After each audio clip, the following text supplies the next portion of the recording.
తమిళనాడులోని టెన్కాసీలో ఘోర ప్రమాదం జరిగింది. ఎదురెదురుగా వస్తున్న రెండు ప్రైవేట్ ట్రావెల్స్ బస్సులు ఒకదానితో ఒకటి ఢీకొన్నాయి. ప్రమాదంలో 6గురు అక్కడికక్కడే మృతి చెందారు. మృతుల్లో చిన్నారులు, మహిళలు ఉన్నట్లుగా సమాచారం. 35 మందికి గాయాలైనట్టుగా తెలుస్తోంది. మృతుల వివరాలపై అధికారులు ఆరా తీస్తున్నారు. ఘటనా స్థలంలో సహాయక చర్యలు కొనసాగుతున్నాయి.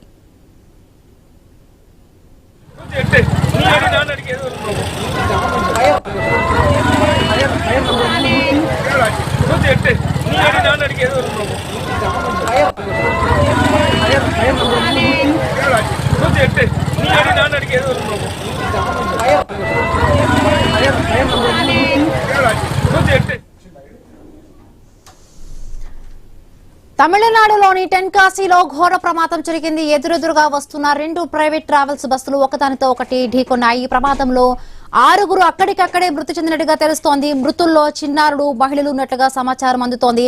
35 మందికి గాయాలంటుగా తెలుస్తోంది. మృతుల వివరాలపై అధికారులు ఆరా తీస్తున్నారు. ఘటనా స్థలంలో సహాయక చర్యలు కొనసాగుతున్నాయి.